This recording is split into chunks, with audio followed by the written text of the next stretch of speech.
علماء کے شامل ہو جائیں گے، اللہ تعالیٰ انہیں علم و عمل کے زیور سے آراستہ فرما دے، انہیں علماء کرام کے اخلاص کے ساتھ اپنے دین کی خدمت کی توفیق عطا فرما۔ امام بخاری نے باب قائم کیا، باب قول اللہ تعالی ونضع الموازین القسط لیوم القیامہ۔ اللہ فرماتا ہے کہ ہم عدل کا ترازو حاضر کریں گے قیامت کے دن۔ عدل کا ترازو، ترازو کا کام کسی بھی شے کو تولنا ہے۔ یہ ترازو جو قیامت کے دن حاضر کیا جائے گا، یہ بندوں کے اعمال کو تولے گا۔ عمل کی دو قسمیں ہیں، عمل صالح، نیک عمل، اور برا عمل۔ اور ترازو کے دو پلڑے ہوں گے، ایک پلڑا نیکیوں کے لیے اور دوسرا گناہوں کے لیے مختص ہوگا۔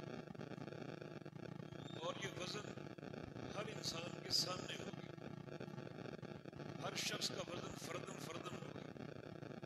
ایک ایک بندے کو بلایا جائے گا، اسے ترازو کے پاس کھڑا کیا جائے گا، اور اس کی نیکی اور گناہوں کو اس کے سامنے رکھا جائے گا، تاکہ اللہ رب العزت کی عدل کی حجت قائم ہو جائے ہر بندے پر۔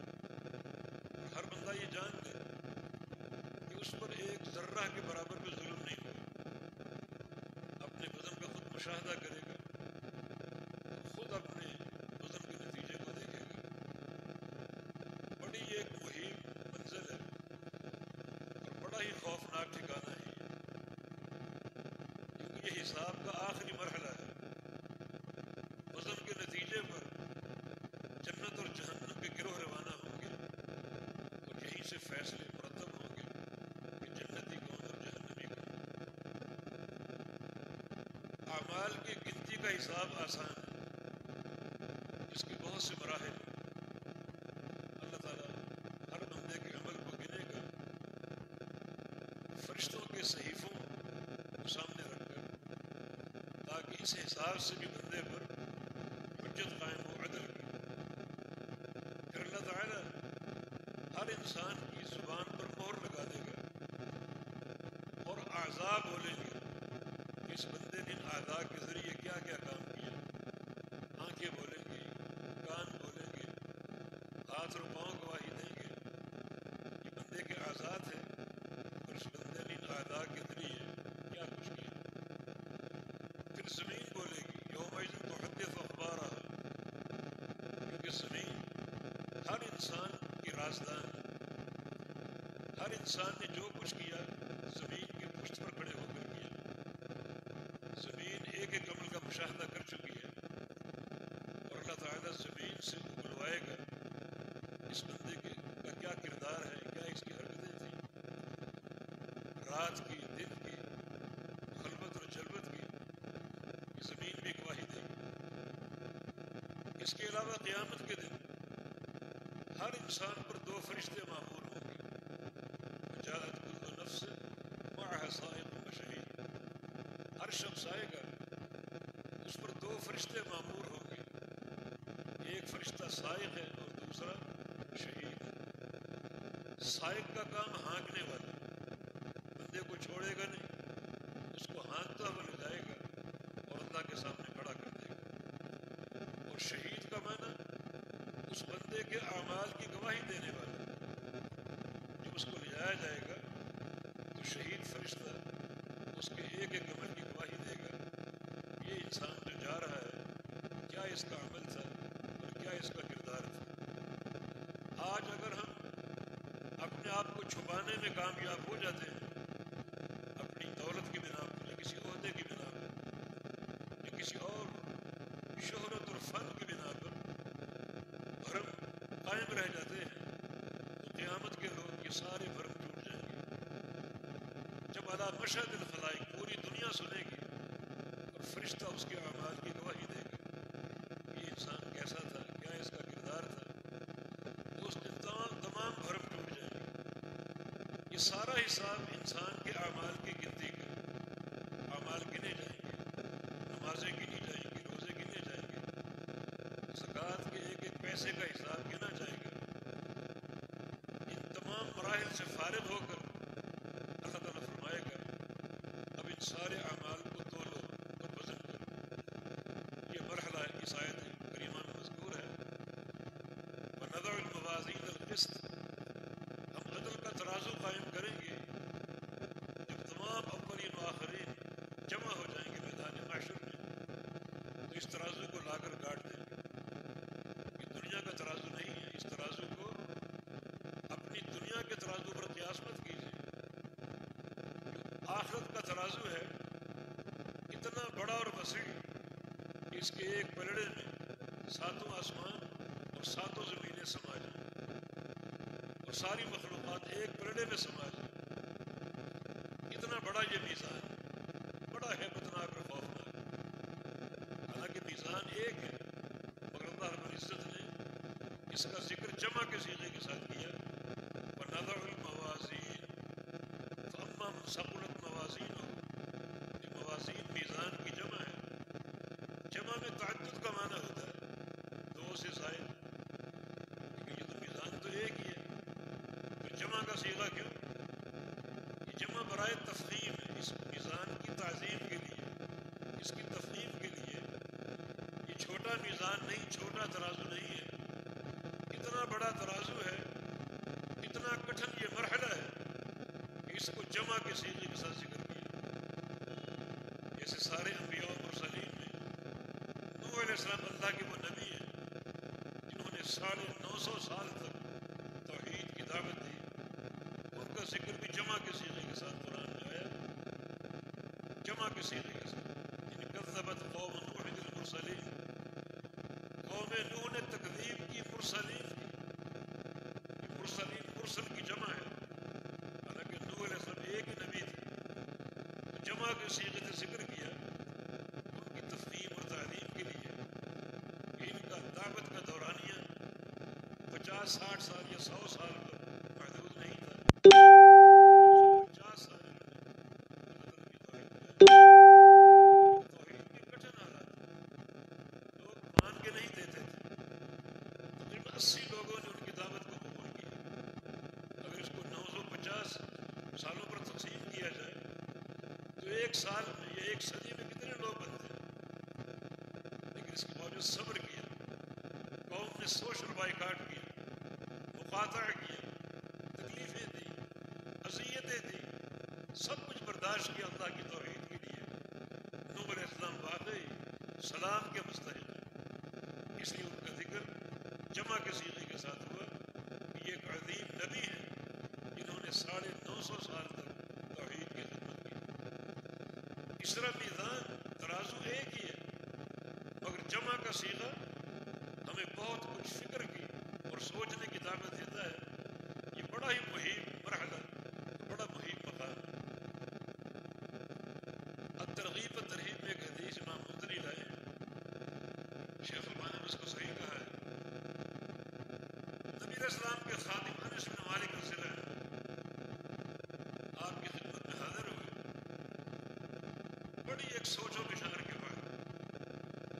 سوچ و بچار کا محور یہ تھا کہ میں قیامت کے دن کامیاب کیسے ہوں اللہ کی عدالت. بڑا کڑا حساب ہے اور بڑا عدل کا معاملہ ہوگا. ایک چیز ان کے ذہن میں آئی کہ وہی چیز میری کامیابی کا سبب بن سکتی ہے اور وہ ہے محمد مصطفیٰ علیہ السلام کی شفاعت. خدمت میں حاضر ہوئے اور کہا کہ اسألک ان تشفع لی یوم القیامہ.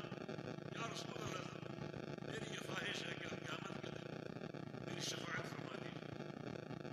یہی ایک سہارا ہے بڑا عظیم جس پر کامیابی کا دار و مدار ہو سکتا ہے. نبی علیہ السلام فرمایا کہ انی فاعل ذلک انشاءاللہ. انس، میں ایسا کروں گا، تیری شفاعت کروں گا. جناب انس نے دوسرا سوال کیا کہ این اجدک یوم القیامہ. یا رسول اللہ صلی اللہ علیہ وسلم، میں قیامت کے دن آپ کو کہاں تلاش کروں؟ اتنا بڑا میدان محشر، اربوں خربوں انسان ہوں گے، ان سب کے بیچ میں آپ کو کیسے ڈھونڈوں، آپ تک کیسے پہنچوں تاکہ کی شفاعت کا وعدہ یاد دلا سکوں. رسول اللہ صلی اللہ علیہ وسلم نے فرمایا قیامت کے دن میں 3 مقامات اور کہیں نہیں ملوں. الصراط، ایک پورے صراط کی گھڑی جہاں سے پل شروع ہوگا تو جہنم پر نصب ہوگا، نیچے جہنم کی دہتی آگ ہے، ادق من الشعر واحد من السیف، جس کی باریکی تلوار اور بال سے زیادہ، تلوار سے بڑھ کر اس کی کاٹ ہوگی اور بال سے زیادہ اس کی باریکی ہوگی. کیا تو وہاں ملوں گا؟ تو میزان کے پاس ترازو کے پاس جہاں بندوں کے اعمال تولے جائیں وہاں ملے، اور وہاں بھی نہ ہو تو ان کا حوض پھر حوض کوثر کے پاس. یہ جو تینوں مقامات ہیں بڑے محیط مقام ہیں، خاص طور پر برہنہ پولیس بات اور برہنہ میزان. یہاں ملوں گا کیوں ملوں گا؟ اپنی امت کے لیے دعائیں کرنے کے لیے، ان کی شفاعت کرنے کے لیے. مجھے ان 3 مقامات میں سے کسی ایک مقام کو دے کر میں جو نظر آ جاؤں گا وہ تمہاری شفاعت کروں. یہ حدیث اس بات کی دلیل ہے کہ میزان کا مرحلہ بڑا محیط، بڑا گمبھیر اور خوفناک ہے. یہاں اعمال کے بدل کے بعد جنت اور جہنم کے فیصلے ہوتے اور نتیجے مرتب ہوتے. حالانکہ اعمال نام پہلے مل چکے ہو، اعمال کی گنتی ہو چکی ہو، تعداد اعمال سے فلاحت ہو چکی ہو، لیکن آخری مرحلہ اس بندے کے اعمال کو دو بدل. یہ بات یاد رکھیں، قیامت کے ہر مرحلے کامیابی کی برہان چاہیے، حجت اور دلیل چاہیے، بغیر برہان کے. وقالوا ندخل الجنة إذا كنا هودا ونصارى تلك أمانيهم قل هاتوا برهانكم إن كنتم صادقين. یہود نے کہا جنت میں ہم رہیں، نصارہ نے کہا ہم رہیں. فرمایا کہ اپنے دعوے ہیں، اپنے نفسوں کی امنگیں ہیں، اپنی خواہشات اور جنت کا دعویٰ ذاتی دعویٰ پر نہیں، اپنی امنگوں پر نہیں. نہیں سکتا مانیں گے بڑا مانیں گے آپ کی جنت کا دعویٰ تمہارے ہمارے کام میں، تمہاری پسند اور ناپسند پر نہیں، تمہارے نام پر نہیں، بلکہ خود ہاتھ برہان کو اپنے دعوے کی دلیل. بغیر برہان کے، بغیر دلیل کے قیامت کے کسی مرحلے میں کامیابی کا کوئی یہ بڑا اہم ہے. یہاں برہان چاہیے کامیابی کے لیے. وہ برہان ہم پیش کرتے ہیں تاکہ اس برہان کو سامنے رکھ کر اس مرحلے کی تیاری کی جائے. تیاری کے بغیر جانا بڑا خوفناک ہے. سنن نسائی کی حدیث ہے، نبی علیہ السلام ایک جنازے میں تھے، قبر کھودی جا رہی تھی اور آپ ایک کنارے پر تشریف فرما تھے. اچانک آپ رو دیے، ساروں کے دار میں حتیٰ بل الثرا. حدیث کے الفاظ ہیں کہ آپ کے آنسوؤں سے جو آپ کے سامنے مٹی تھی وہ ساری بھیگ گئی جیسے بارش برسی. اور پھر آپ نے قبر کی طرف اشارہ کیا کہ مثل ھذا فاعدوا، اس گھر کی تیاری کر کے آنا، بغیر تیاری کے نہیں. مختلف مراحل ہمارے سامنے بیان کر دیے گئے، ہر مرحلے میں کامیابی کی برہان ہے. پورے صراط پر کیسے کامیاب ہونا ہے، حوض کوثر کا پانی کیسے پیو گے، اللہ کے عرش کا سایہ کیسے حاصل کرنا ہے. مرحلہ میزان میں اپنی نیکیوں کے پلڑے کو کیسے بھاری کرنا ہے. ہر مقام کے لیے برہان موجود ہے، دلیل موجود ہے. اس کے بغیر کامیابی کو مل سکتی.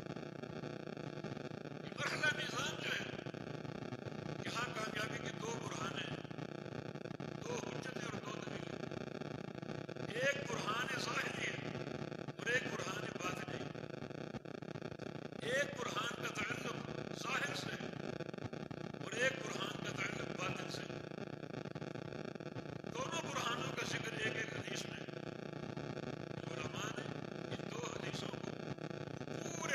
اساس قرار دی. ان میں سے ایک حدیث ہر عمل کی ظاہری برہان ہے، دوسری حدیث ہر عمل کی صحت کی باطنی برہان. چنانچہ جو باطنی برہان ہے وہ صحیح بخاری کی پہلی حدیث ہے. امیر المومنین عمر بن خطاب رضی اللہ عنہ کی روایت سے انما الاعمال بالنیات وانما لکل امرئ ما نوى. بے شک سارے اعمال کی قبولیت اور صحت کا محور جو ہے وہ انسان کی نیت ہے.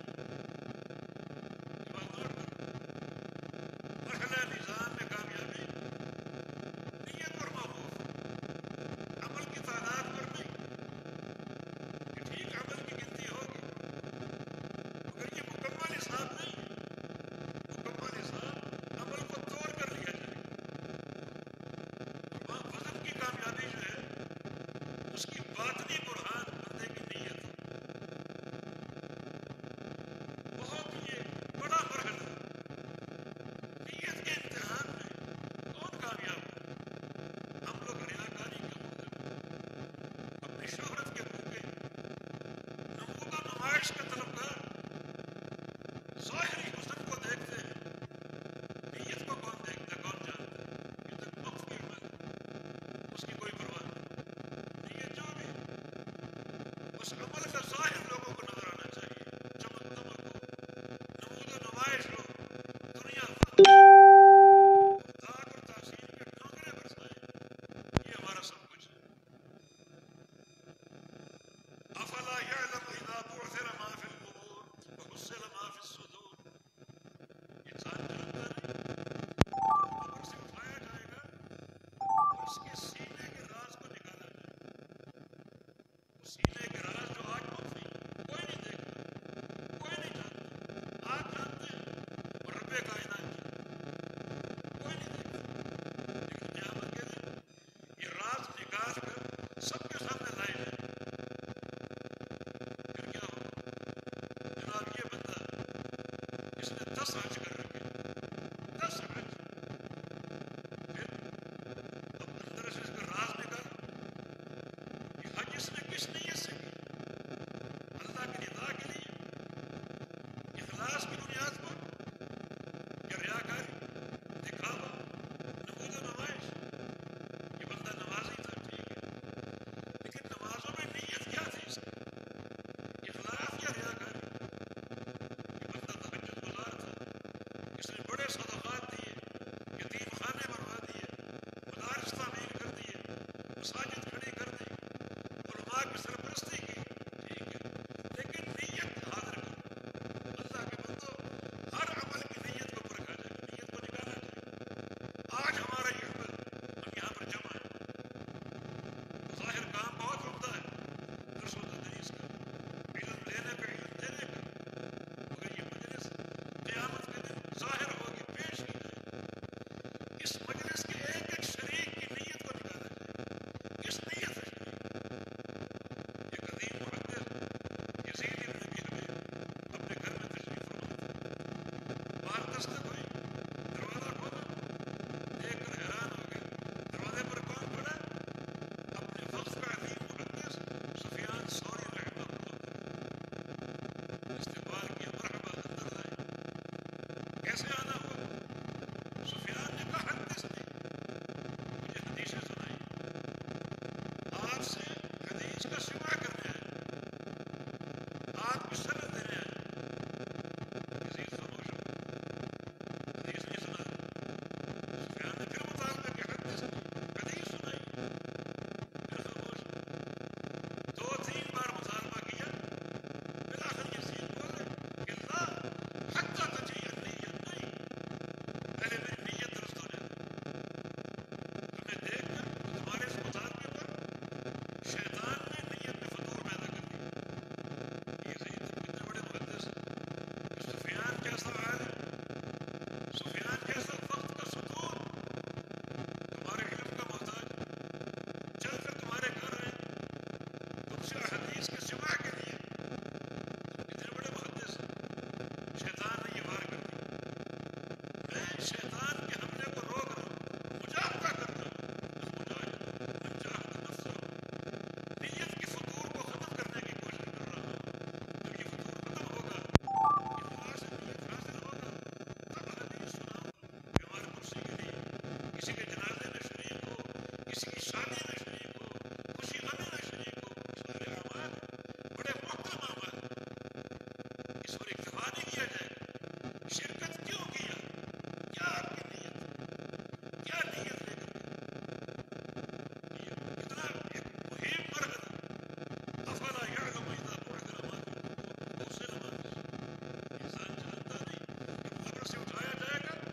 اس کے سینے کے رازوں کو نکالا جائے.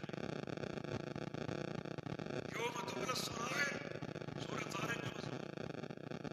قیامت کے دن بھید کھولے جائیں گے. تبلا بمانا تکشف، السرائر سریرہ کی جمع. بھید کھولے جائیں گے قیامت کے. دلوں کے اندر جو کچھ ہے وہ نکالا جائے گا. تو باطنی برہان ہر عمل کے لیے اخلاص نیت ہے. آپ کے عمل چاہے ذرے کی مقدار میں کیوں نہ ہو، آپ کا اخلاص اس کو بڑھا کر پہاڑ بنا سکتا ہے. ترازو دنیا کا نہیں ہے. اس ترازو میں ہر عمل کے اخلاص نیت کی برکت ہو.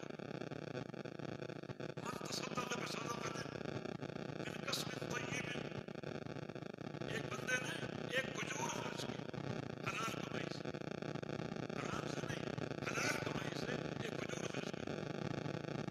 اور اللہ حلال کمائی قبول کرتا ہے. اللہ کیا کرے گا؟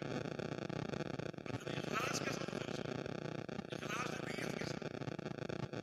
اللہ اس کو صرف قبول نہیں کرے گا بلکہ یہ خود اور بیمینہ، اپنے دائیں ہاتھ میں لے لے گا. اس کھجور کو محبت کا عالم اللہ اپنے دائیں ہاتھ میں لے لے گا. اور اتنا ہی نہیں بلکہ یربیہا کما یربی احدکم فلوہ، اللہ اس کو پالنا شروع کر دے گا جیسے تم اپنے جانور کے بچے کو پالتے ہو. بچہ تو 10 سال جی لے گا، 20 سال جی لے گا، بالآخر موت ہو، مگر یہ کھجور قیامت تک بڑھتی رہے گی. اللہ کے دائیں ہاتھ بڑی ہوتی رہے گی، حتیٰ کہ انسان جو کھجور خرچ کر کے بھول چکا ہے، قیامت کے دن اپنے وزن اعمال کے موقع پر دیکھے گا کہ اس کے ترازو میں، اس کے میزان میں حتی تثیر مثل احد، کہ وہ کھجور جو ہے وہ پہاڑ کے برابر پڑے گی. کھجور وہ پہاڑ بن چکی. یہ اخلاص نیت کی برکت ہے. ذرا راضی ہوتا. ویسے یاد رکھو، مرحلہ میزان میں کامیابی کے لیے جو باطنی برہان ہے وہ انما الاعمال بالنیات، اخلاص نیت، نیت کے اخلاص. اس کے بغیر عمل قبول نہیں ہوگا. ایک تو اپنی تربیت کریں ہم اخلاص میں، حسن نیت میں، ریاکاری کے بت کو پاش پاش کریں، توڑیں، اخلاص پیدا کریں. ایک اور ذہن میں آ گیا. نبی علیہ السلام کے صحابی زبیر بن عوام رضی اللہ عنہ، اللہ کے پیارے محبوب عماری عشرہ مبشرہ میں سے، فرماتے کہ من استطاع ان تكون له عند الله خبيئة فليفعل. اس سے آپ اندازہ لگائیں گے کہ اس اخلاص کے تعلق سے صحابہ کی سوچ کس معیار کی تھی. اگر کسی شخص میں اتنا نہ تھا کہ اس کی اللہ کے ہاں کوئی خبیہ ہو. خبیہ کا معنی ایک ایسا مخفی عمل جو صرف وہ جانتا ہے اور اللہ جانتا ہے، اور کوئی نہیں جانتا. حتیٰ کہ بیوی تک نہیں جانتی، بچے تک نہیں جانتے، والدین تک نہیں جانتے، قریبی دوست تک نہیں جانتے.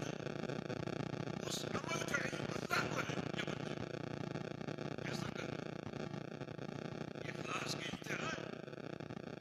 خبیہ ایک ایسا مخفی عمل جو کوئی نہیں جانتا. ایک محدث کے احوال میں پڑھا حضرت میں، انہوں نے تقریباً 40 سال نفلی روزے رکھے اور اس کی بیوی کو علم نہیں تھا. بیوی کو علم نہیں تھا. بیوی تو صبح روانگی کھانا تیار کر کے دیتی. جس دن روزہ ہوتا اس دن وہ کھانا کسی غریب کو صدقہ دیتی. کسی کو علم نہیں. ایک خبیہ ہے. وہ عمل صرف اللہ اور بندے کے درمیان، کوئی نہیں جانتا. یہ اخلاص کی چوٹی، اعلیٰ ترین چوٹی کہ ایک ایسا عمل تیار کرو، یہ ایسے اعمال تیار کرو جو آپ کے اور آپ کے رب کے درمیان. کسی تیسرے بندے کو علم نہیں. جب بندہ ایسے عمل کرے گا اور لا محالہ وہ اللہ کے مقربین میں سے اللہ کی محبت کا مستحق، اس کے پیار کا مستحق، اس بندے نے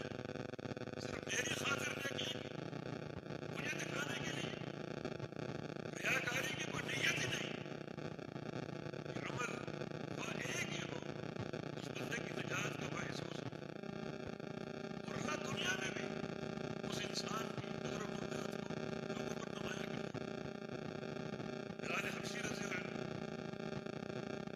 حاکم حبشہ کے سیاہ غلام تھے، آزاد کردہ غلام، جن کا نسب بھی معلوم نہیں تھا، نسب بھی معلوم نہیں تھا، لیکن فتح مکہ کے موقع پر بیت اللہ کی چھت پر چڑھ کر اذان دینے کا شرف بلال حبشی کو حاصل، عزت تھی۔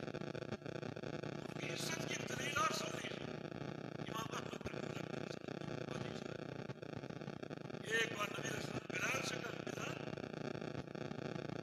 اخبرنی بارجا عمل عملتہ،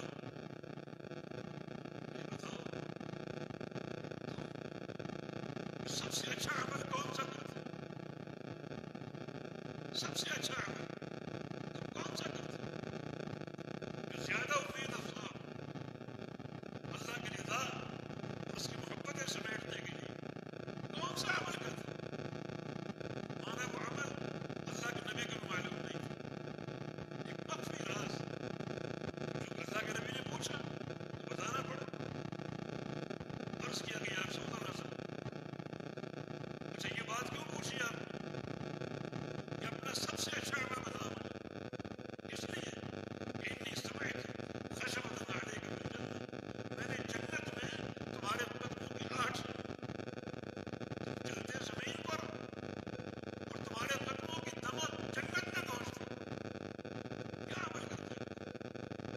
یہ احساس کسی اور کو حاصل نہیں ہوا، تم کیا عمل کرتے ہو؟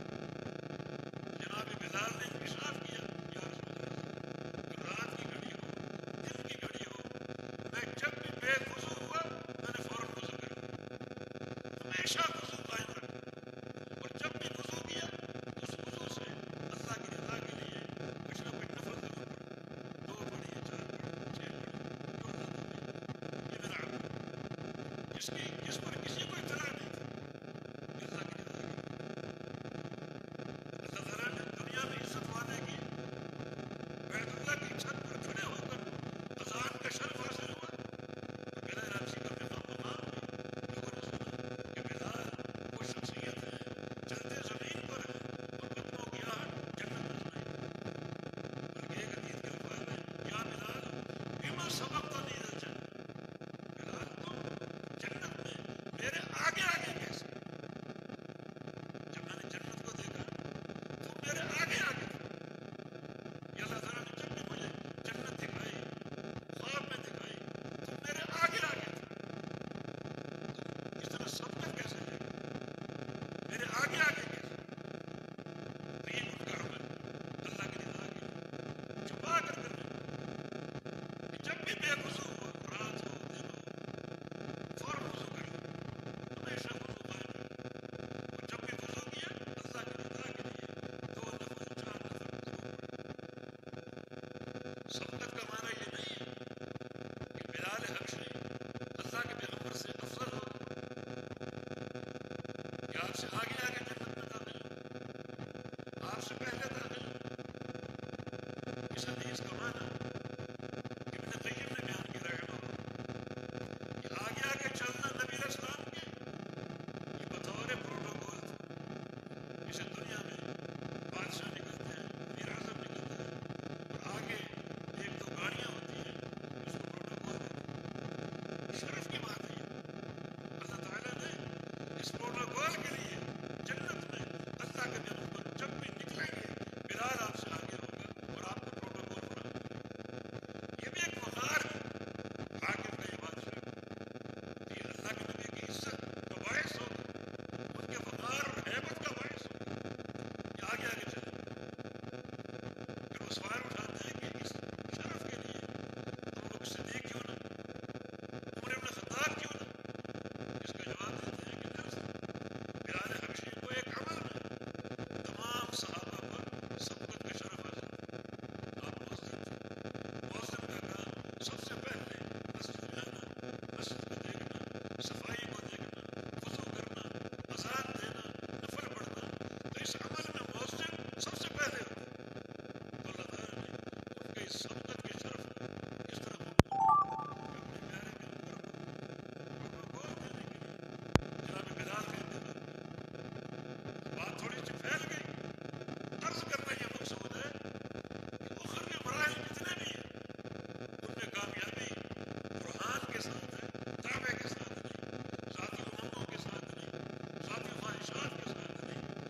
ذاتی پسند اور ناپسند کے ساتھ نہیں، اپنی پسند ہو یا اپنے باپ دادا کی پسند ہو، قرآن چاہیے۔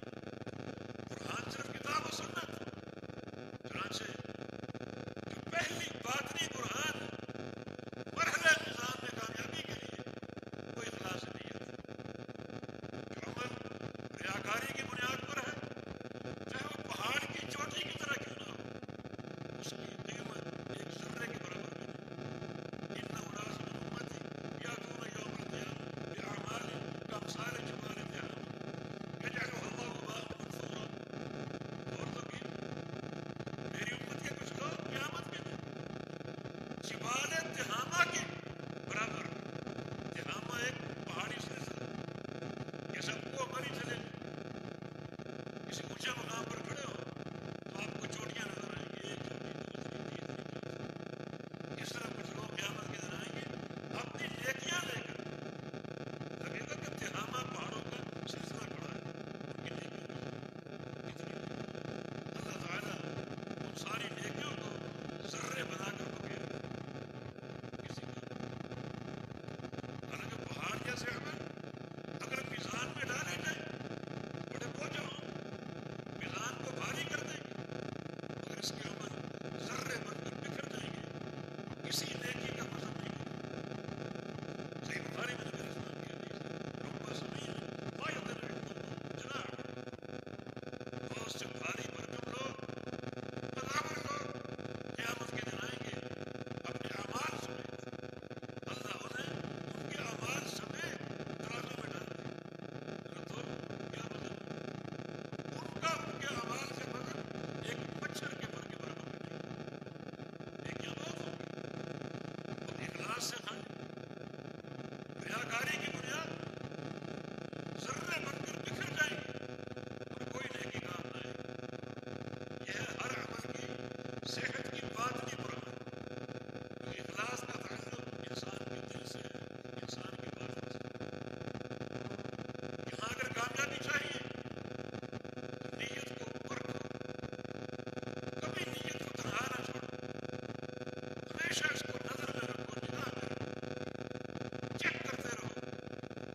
ریاکاری تو نہیں آگے، شیطان انسان کو عمل سے روکتا ہے، اگر انسان عمل سے نہ رکے تو شیطان انسان کے اندر موجود ہے، اس کے دل پر ریاکاری کے وار کرے گا۔ اس وار میں بہت حد تک کامیاب بڑے بڑے لوگ عمل کرتے ہیں مگر دکھاوے کا، نمود و نمائش کا، اخلاص مفقود ہے، ایسے اعمال برباد، خاسرہ دنیا والآخرہ، دنیا بھی گھاٹے میں، آخرت بھی گھاٹے میں۔ یہ باطنی قرآن۔ ظاہری قرآن کیا ہے؟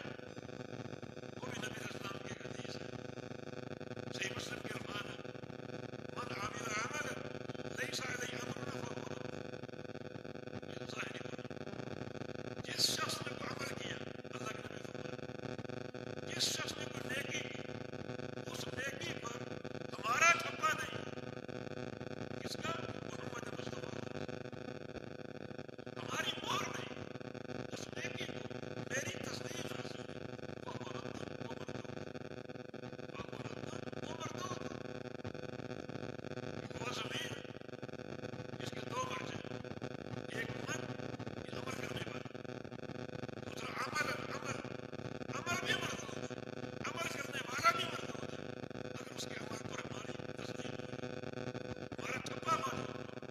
اور یہ حدیث جو ہے ہر عمل کی صحت کی ظاہری برآمد، عمل کا ظاہر کیسا ہو اللہ کے پیغمبر کی سنت کے مطابق، عمل کا باطن کیسا ہو اخلاص، یہ دو شرط، مرحلہ نظام میں کامیابی یہ دو قرآن ہیں اصل، قل ہاتوا برہانکم، دلیل دو، میزان میں کامیابی کی دلیل دو، یہ دو قرآن ہیں۔ ہر عمل باطنی اعتبار سے اخلاص کے ساتھ ہو اور ہر عمل ظاہری اعتبار سے اللہ کے پیغمبر کی سنت کے مطابق، اور دونوں میں سے کوئی بنیاد اگر اس کی نفی ہو جائے دونوں برباد۔ اخلاص ہے، سنت کی مطابقت نہیں، وہ مردود، سنت کی مطابقت ہے مگر اخلاص نہیں، وہ نیکی بھی مردود۔ قابل قبول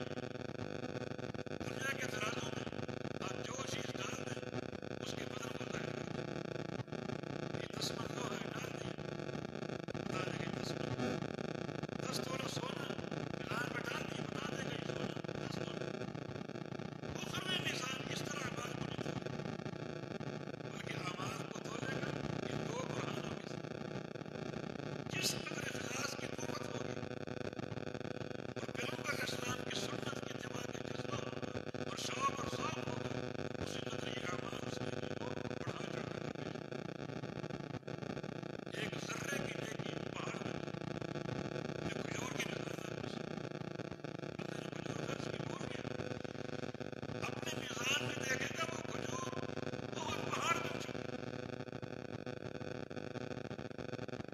موٹے تازے انسان کا ذرا رسید پانی کے اس کو میدان میں رکھا جائے گا، اس کا وزن ایک مچھر کے پر کے برابر. نبی اسلام کے صحابی جناب عبداللہ بن مسعود رضی اللہ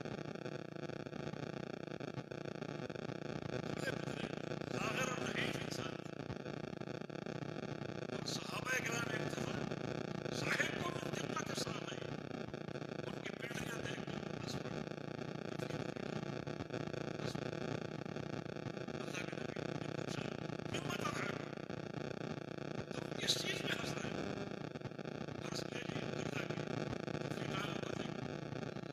رسول اللہ صلی اللہ علیہ وسلم نے فرمایا یہ دو ٹانگیں کہ عبداللہ کی دو پنڈلیاں لہما اثقل فی المیزان من احد، اللہ کے میزان میں یہ قیامت کے دن بہت پہاڑ سے بھاری ہوگی.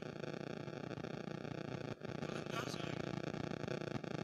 ادھر موٹا تازہ انسان اپنے اعمال سمیت مچھر کے پر کے برابر، ادھر یہ دو پتلی ٹانگیں بہت پہاڑ سے بھاری. یہ وزن واقعی وزن اخلاص کی طاقت اور پیغمبر اسلام کی سنت کی اتباع کا شوق. جناب عبداللہ وہ صحابی تھے جن کو اللہ کے نبی کی اتباع کا شوق. امور عبادت میں سب صحابہ آپ کی اتباع کرتے، کیونکہ جناب عبداللہ امور عادت میں بھی اللہ کے پیغمبر کی پیروی کرتے. دیکھتے اللہ کے پیغمبر کیسے مسکراتے ہیں، کیسے مسکراتے ہیں، اللہ کے نبی کیسے اٹھتے ہیں، کیسے بیٹھتے ہیں، کیسے اٹھتے بیٹھتے ہیں، اللہ کے پیغمبر کی چال کیسی ہے، ویسی چال چلنے کی کوشش کرو. ان امور میں اتباع فرض نہیں ہے، کوئی شوق تھا نبی اسلام کو محفوظ بنانا، نبی اسلام کی طرف چلنا، نبی اسلام سے اٹھنا بیٹھنا، یہ ان کا شوق تھا. اللہ نے اس شوق کو ان کی صلاح دی کہ ان کی دو پنڈلیاں اللہ کے میزان میں بہت پہاڑ سے بھاری ہوگی. اور یہ میزان کا ثقل یہ بندے کی کامیابی کا ذریعہ ہوگا. فاما من ثقلت موازینہ فہو فی عیشۃ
بیشتر لوگ ایسے ہیں، نیکیاں موجود ہیں، سنت کی اتباع نہیں، ایسے اعمال کا کوئی فائدہ نہیں، اس لیے آؤ خالص اللہ کے حبیب کی اتباع، یہ دین باپ دادا کی پیروی کا نام نہیں، اور یہ دین قوم برادری کے آراء کا نام نہیں، یہ دین کسی پیر، کسی مرشد، کسی امام کی ملفوظات اور تعلیمات کا نام نہیں، یہ دین صرف ایک ہی شخصیت کی پیروی کا نام ہے، وہ محمد رسول اللہ۔ اللہ پاک فرماتا ہے ان تطیعوا تہتدوا، اگر میرے پیغمبر کی اطاعت کرو گے تو تمہیں ہدایت ملے، اطاعت نہیں کرو گے تو یعنی سراسر گمراہی۔ اگر میرے حبیب کی اتباع نہیں، من یطع الرسول فقد اطاع اللہ، جو رسول کی اطاعت کرے گا اس نے اللہ کی اطاعت کی۔ رسول کی اطاعت کا دامن چھوڑ کر پوری دنیا کا دامن تھام لو، دنیا کے فقہاء کا، دنیا کے محدثین کا، دنیا کے ائمہ کا دامن تھام لو، رسول کا دامن اگر نہیں پکڑا تو گمراہ۔ اللہ کی اطاعت تک وہ شخص پہنچا جو پہنچے گا جو اللہ کے حبیب کی اطاعت کرے، اللہ کے حبیب کی پیروی۔ اللہ تعالیٰ نے اپنی پوری خلق پر اپنی حجت قائم کی اپنے نبی کے ذریعے، کسی باپ دادا کے ذریعے نہیں، کسی قوم برادری کے ذریعے نہیں، کسی امام یا پیر و مرشد کے ذریعے نہیں، بلکہ اللہ کی حجت کی اقامت اللہ کے رسول کے ذریعے۔ ان کی پیروی کا دامن اگر ہے تو کامیاب، ان کی پیروی کا دامن اگر چھوٹ گیا، پوری دنیا کا دامن تھام لو، ناکام۔ حجت الہیہ نبی کے ساتھ ہے، کسی اور کے ساتھ نہیں۔ قل ان کنتم تحبون اللہ فاتبعونی یحببکم، میرے پیغمبر اعلان کر دو کہ لوگوں اگر تم اللہ کی محبت کا طلبگار ہو، کہ اللہ کی محبت کا دعویدار ہو،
کھوپڑی میں آئے یا نہ آئے اس پر ایمان لے.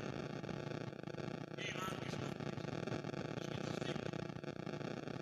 یہ کام بڑا مشکل مگر اس کی جزا بہت اونچی. رسول اللہ صلی اللہ علیہ وسلم کی حدیث ہے ان اہل الجنہ یجرون غرفا فوقا. جنتی جب جنت میں داخل ہو جائیں اوپر کو دیکھیں، اوپر اڑیں، بڑے بڑے محلات نظر آئیں، بڑے بڑے محلات. کتنا اوپر؟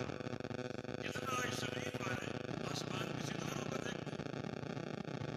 صحابہ چونکہ اللہ کے حریص تھے، عرض کیا کہ دل کا برابر انبیاء، لگتا ہے کہ یہ ٹھکانے انبیاء کے ٹھکانے اتنا بلندی ہے. جنتی یہ بھی ہیں اور جنتی وہ بھی ہیں، مگر کتنا فرق مراتب کہ یہ زمین پر ہے اور وہ آسمان کے ستاروں کے مانے. آپ نے کیا فرمایا یہ انبیاء کے ٹھکانے نہیں بلکہ رجال آمنوا باللہ وصدقوا المرسلین کے ٹھکانے ان لوگوں کے ہوتے ہیں جن کے اندر دو اوصاف کے مالک. ایک اللہ پر ایمان لائے، اس کی توحید کو مانا، اسماء و صفات کو مانا، اور دوسرا وصدقوا المرسلین، نبی سے، نبی کی طرف سے آنے والی ہر بات کی تصدیق، ہر بات کو سچا مانا. عقل میں آیا نا ابو بکر صدیق سیرانوں کی طرف انہیں نبی علیہ السلام کے معراج کے حصے کا علم نہیں تھا، اپنے گھر میں تھا. صبح آئے اللہ کے نبی سے ملنے کے لیے، ابو جہل راستے میں کھڑا. ابو بکر اب بھی اپنا ایمان برقرار رکھو گے؟ کیا معاملہ ہے؟ آپ کے معاملہ تمہارے نبی نے کیا دعویٰ کیا؟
یہ تصدیق کی ایک مثال ہے.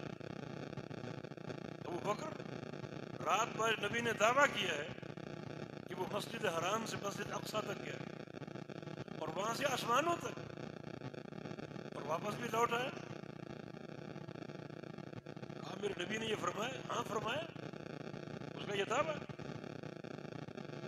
اب بھی ایمان برقرار رکھو گے، قائم رکھو گے؟ اگر میرے نبی نے یہ فرمایا میرا اس پر ایمان، میں اس کی پوری تصدیق کرتا ہوں. ابو جہل نے کہا ابو بکر ذرا عقل کو ہاتھ مارو، عقل اس بات کو مانتی؟ ہمارے پاس بڑے تیز رفتار وسائل ہیں مگر صرف مسجد اقصیٰ تک آنے جانے میں ہمیں 6 مہینے درکار اور رات کے ایک حصے میں مسجد اقصیٰ تک، پھر آگے 7واں آسمان، جنت اور جہنم. یہ ممکن ہے؟ ہاں میرے نبی نے فرمایا تو حق. عقل مانتی ہے؟ عقل مانے یا نہ مانے ابو بکر کا ایمان مانے. یہ ایمان کی شان ہے. صدق المرسل، نبی کی طرف سے جو خبر آ جائے اس کو سچا جانو، اس کی تصدیق. یہ مقام بہت اونچا ہے. معتزلہ اس جوہر سے محروم.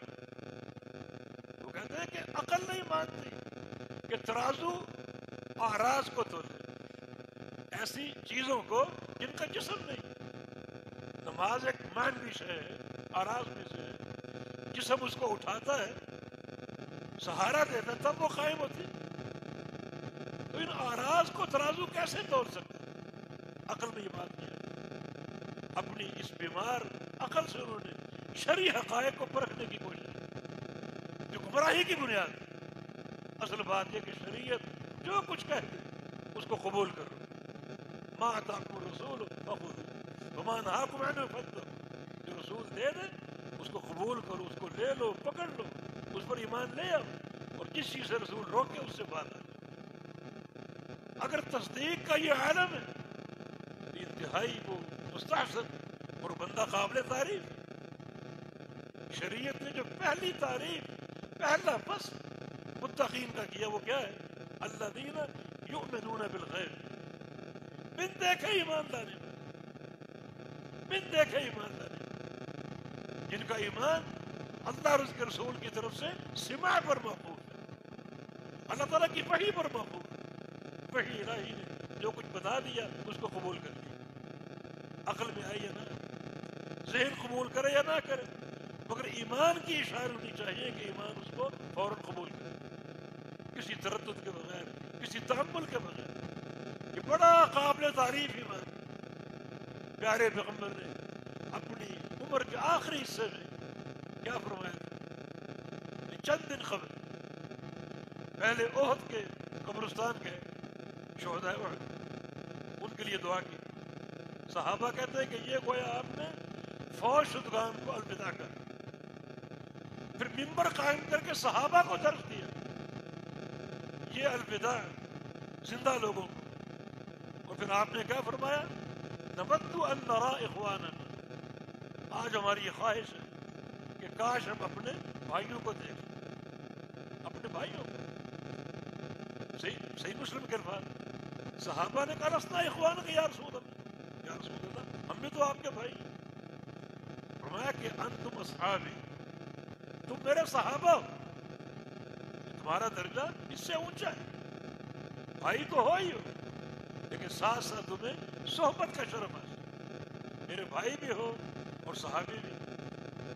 تو پھر اخوان کون ہے، بھائی کون ہے؟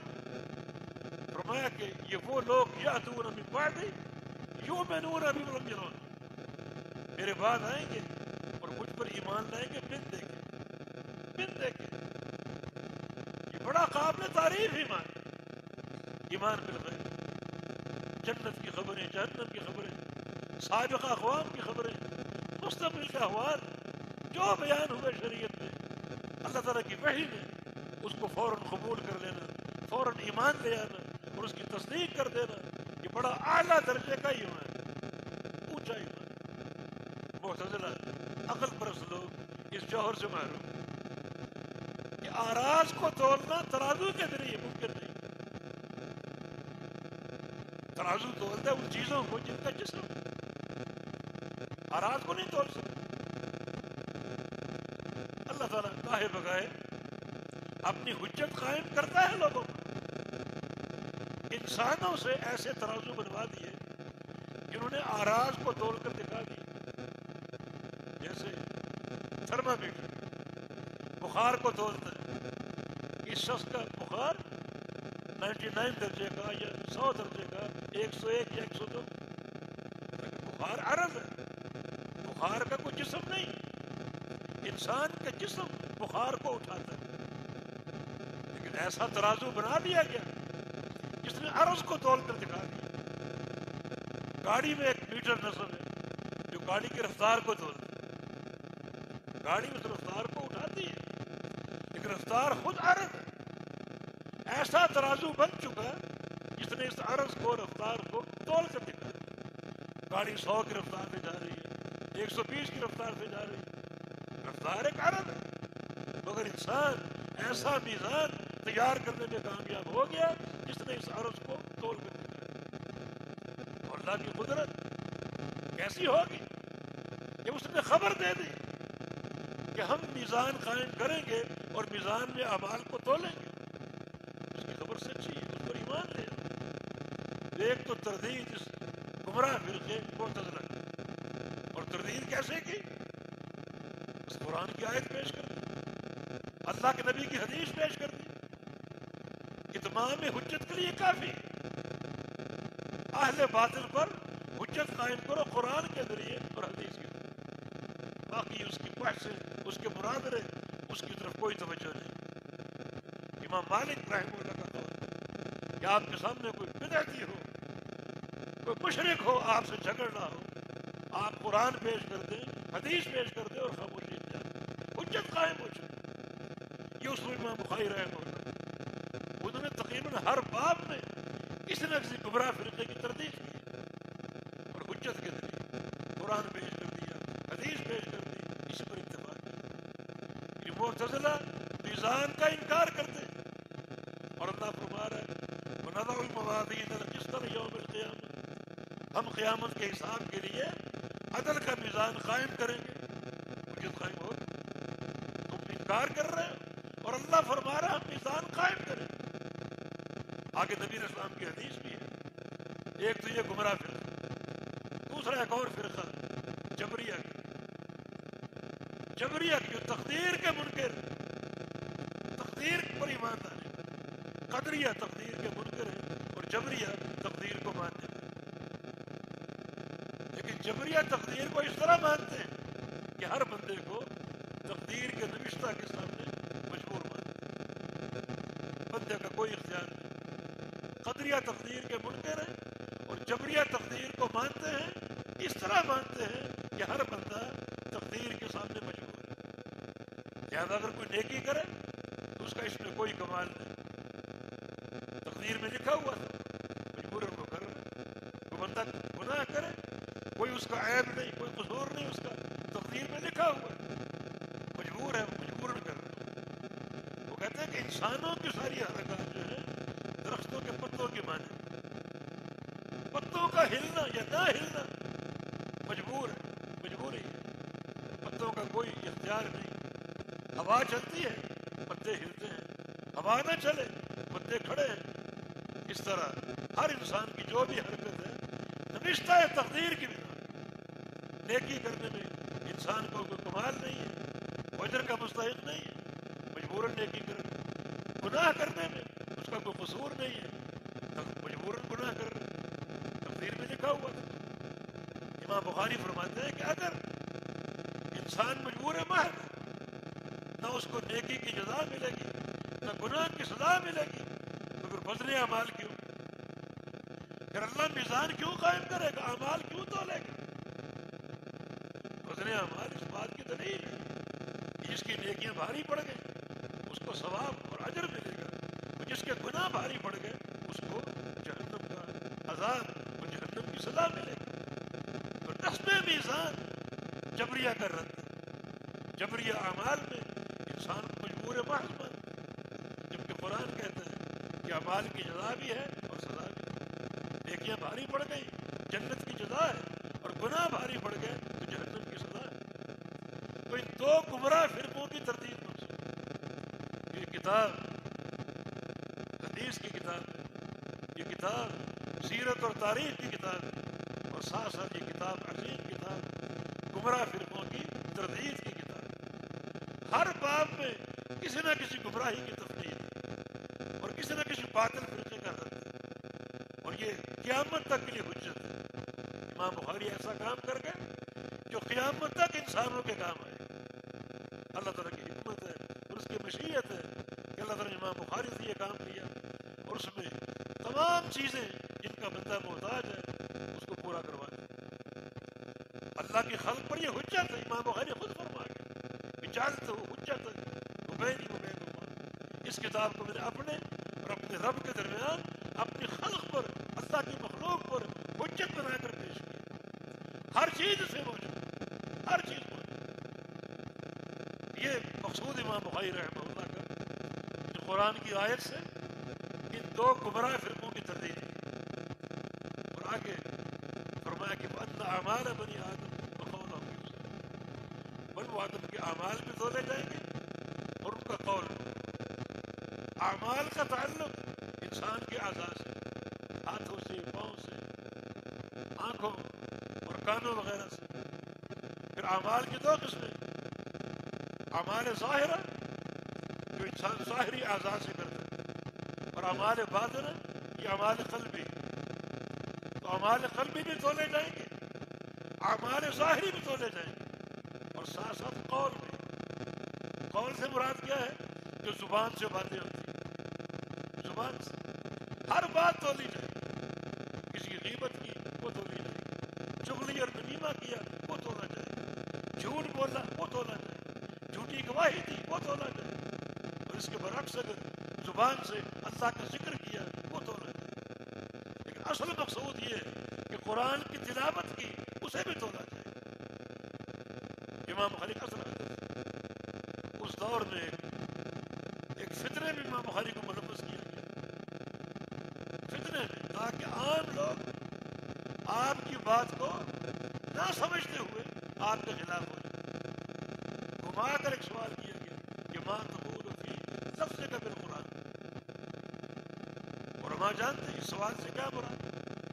امام بخاری نے فرمایا لفظی بالقرآن مخلوق، میرا قرآن پڑھنا مخلوق.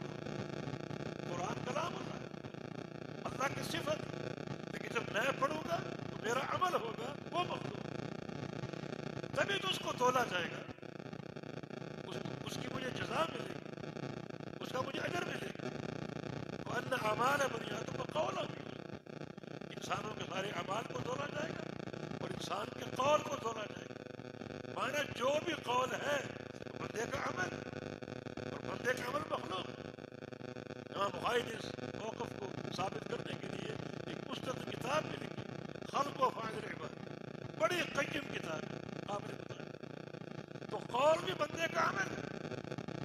قول اور مقول میں فرق ہے. قول بندے کا عمل ہے اور مقول قرآن پاک. لفظ بندے کا عمل ہے، ملفوظ قرآن پاک. قرات بندے کا عمل ہے، مخلوق قرآن پاک. دونوں فرق کرو. یہ بھارت علمی بحث ہے.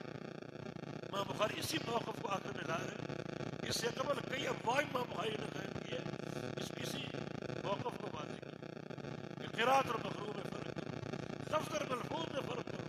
ملفوظ کلام اللہ ہے اور لفظ میرا عمل ہے. میرا عمل مخلوق ہے اور کلام اللہ اللہ کی صفت ہے.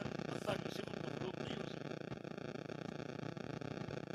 تو قول بھی تولا جائے گا، اس لیے کہ قول بندے کا عمل ہے، اس کو اس کی جزا ملے گی، سزا ملے گی. اگر قول حق ہے بندے کو جزا ملے گی. قرآن کی تلاوت، ذکر اللہ، سبحان اللہ والحمدللہ، لا الہ الا اللہ، اللہ اکبر، سبحان اللہ وبحمدہ، یہ سارے اقوال ہیں. قرآن کی تلاوت کرے گا، ہر حرف کی کم از کم 10 نیکیاں ملے گی. بندے کا عمل ہے، عمل کی جزا ملے گی. تو قول اور چیز ہے، مقول اور چیز ہے، قرات اور چیز ہے، مقروء اور چیز ہے. مقروء جس کو پڑھا جائے وہ کلام اللہ ہے، اور قرات بندے کا عمل ہے. بندے کے عمل کا اجر ملے گا. جس کو پڑھ رہا ہے وہ کلام رحمان ہے، اور کلام الرحمان مخلوق نہیں بلکہ اللہ کی صفت ہے. اس پاداش میں امام بخاری پر ظلم بٹھائے گئے اور بے تحاشا ان کو فتنوں میں ملوث کیا گیا، آزمائشوں کی چکی میں پیسے گئے. یہ ایک الگ اور طویل قصہ ہے. آگے فرماتے ہیں قال مجاہد القسطاس العدل بالرومی. مجاہد کا قول، امام مجاہد تفسیر کی لغت کے بہت بڑے امام تھے اور محدث بھی تھے، صاحب الاسانید محدث تھے. ان کا ایک قول پیش کیا. امام بخاری نے تفسیر قرآن میں امام مجاہد کے اقوال کو بڑا اعتماد کیا جو صحیح سمجھ سکتا. اور قسطاس چونکہ قسط سے ملتا ہے، قسط اس کا مادہ ہے، القسطاس. القسطاس اس کا معنی پیش کیا قرآن پاک میں وزنوا بالقسطاس المستقیم، کہ قسطاس مستقیم کے ساتھ تولو. فرماتے ہیں قسطاس کا معنی عدل، رومی زبان کا لفظ ہے، رومی زبان کا لفظ ہے، عربی میں منتقل ہوا. قسطاس معنی عدل. آج کل انگلش میں آپ بولتے ہیں جسٹس. جسٹس اور قسطاس تقریباً ایک ہی مخرج، دونوں کا معنی عدل. عدل رومی زبان کا لفظ ہے. ایسے الفاظ کو معرب کہا جاتا ہے، اصل عربی نہیں ہے، وہ عربی بنا دیے گئے.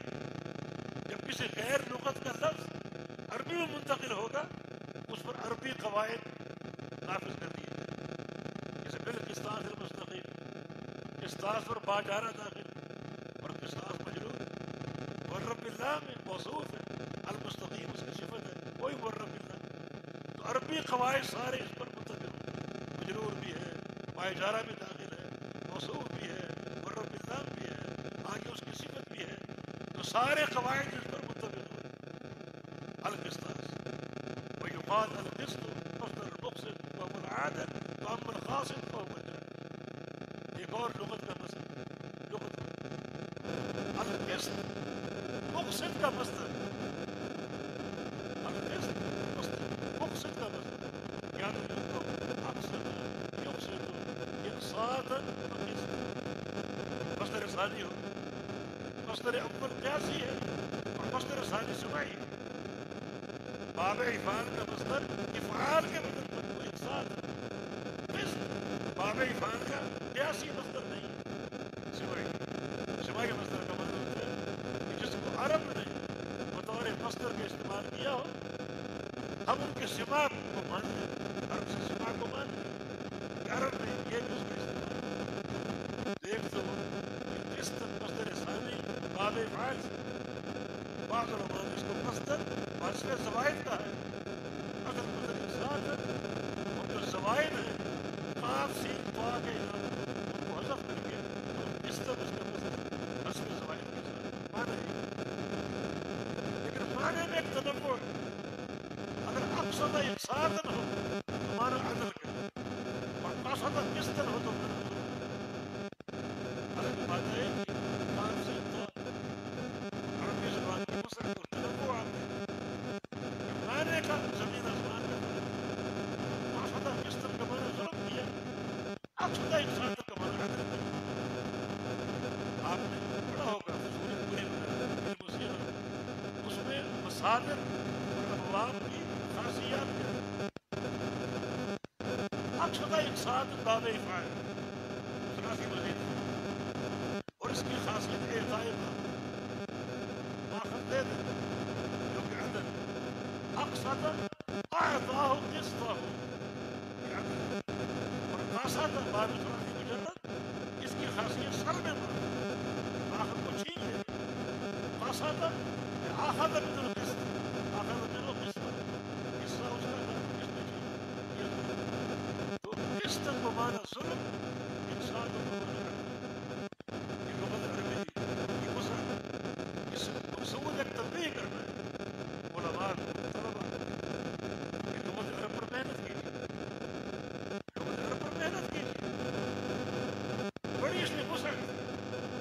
بعض اوقات ایسا ممکن ہے کہ آپ ایک لفظ کے ایک معنی کو جانتے ہیں اور تمام استعمالات میں ایک ہی معنی کو استعمال کریں، تو ذرا گمراہی ہو سکتی ہے. بعض اوقات بات نہ حق ہو سکتی ہے. لیکن دعا یہ تو مانا بلانا، پکارنا، لیکن دعا لہو کا مانا دعا کرنا، دعا علیہ کا مانا دعا کرنا، بات ایک ہی ہے. مگر صلہ کے فرق سے معنی تبدیل ہو رہے ہیں. صلات کے فرق کو سامنے، مصادر کے فرق کو سامنے. وجہ تو یہ جو مشہور بات ہے، اس کے کئی معنی مصادر کے فرق سے سامنے آتے ہیں. وجہ تو یہ جو وجدت کا معنی ہو، وجہ تو یہ جو وجودت کا معنی ہو، وجہ تو یہ جو وجدان کا معنی ہو، وجہ تو یہ جو موجودت کا معنی ہو. چاروں مصادر باب ایک ہی، معنی مظاہرے ایک ہی ہوتے ہیں، مگر مصادر کی تبدیلی وجدت، وجودت، موجودت، وجدان، ان مصادر کے فرق سے وجہ کا معنی تبدیل. آپ اگر ایک ہی معنی کرتے ہیں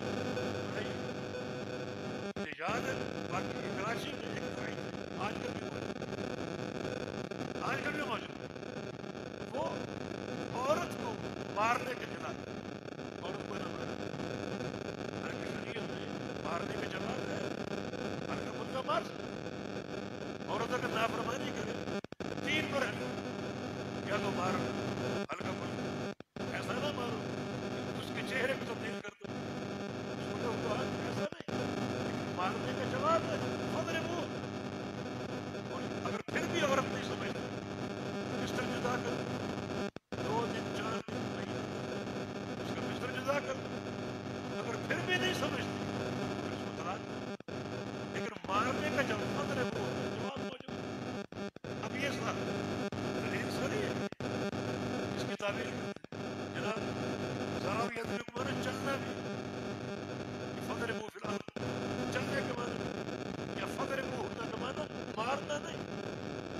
چلانا ہے، کچھ دن اس کو دور کر دو، چلا دو اس کو، اپنے گھر چلی جائے، ماں باپ کے یہاں چلی جائے، یہ چلانے کے معنی مارنے کے معنی نہیں، یہ جہالت۔ وہ زاربہ کے دو استعمال، ایک ہے زاربہ ہو اپنے معمول کی طرف بتاتی ہو بغیر حرف کے واسطے، اس کا معنی مارنا، اور ایک ہے ضربہ فی، اس کا معنی چلنا۔ ضربہ ہو کا معنی اور ہے، ضربہ فی کا معنی اور ہے۔ یہ جو ملاحدہ کا الہام، جو اللہ کے دیدار کا انکار کرتا ہے، قیامت کے وقت اللہ کے دیدار کا انکار کرتا ہے۔ قرآن کی آیت صریح، وجوہ یومئذ ناظرہ الی ربہا ناظرہ، قیامت کے دن چہرے تر و تازہ ہوں گے، اپنے رب کو دیکھیں گے، رب کا چہرہ دیکھیں گے۔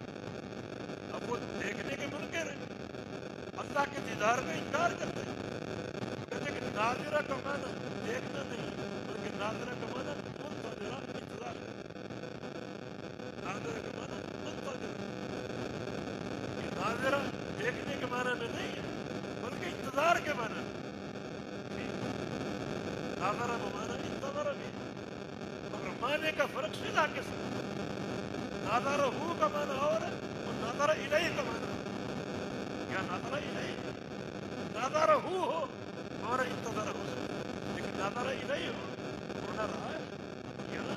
ناظرہ ناظرہ الی ربہا، الہ کے حرف کے واسطے سے اپنے معمول کی طرف، یہ جہالت ہے۔ جہالت کی بنا پر کتاب و سنت کے فہم سے کورے، غلط تعبیریں کرنا، غلط استدلال کرنا، باہر کے کچھ بات میں تنبیہ کی، اور مقصد یہ ہے کہ عزیز طلبہ لغت عرب میں محنت کی، جو گرامر کے قواعد ہیں، نحو و صرف کے قواعد ہیں، بڑا آپ کو فائدہ دیں گے کلام عرب کو سمجھنے کے لیے کتاب و سنت کے فہم میں۔ امام بخاری نے آخر میں یہ تنوع ابواب کا پیش کر کے قسط اور انصاف کے فرق کو واضح کیا، بڑا دقیق فرق ہے، لیکن یہ تنبیہ کی کہ لغت عرب نے محنت کی تاکہ یہ فرق آپ کے سامنے ہو، اور جو بھی حروف اور افعال کے استعمالات ہیں وہ آپ کے سامنے ہو، مصادر کا تنوع آپ کے سامنے ہو، تاکہ صحیح معنی کتاب و سنت کا کر سکے اور فہم لے سکے۔ آگے امام بخاری کی سند طالب علم نے پڑھی، امام بخاری فرماتے حدثنا احمد بن اشحاب قال حدثنا محمد بن فضیل۔ امام بخاری کے شیخ کون ہیں؟ احمد بن اشحاب۔ ان کے شیخ کون ہیں؟ محمد بن فضیل۔ ان کے استاد کون ہیں؟ عمر بن طاقہ۔ ان کے استاد کون ہیں؟ ابو زرع۔ ان کے استاد کون ہیں؟ ابو ہریرہ۔ ان چار واسطوں سے امام بخاری کی سند جا ملی کس سے؟ ابو ہریرہ سے۔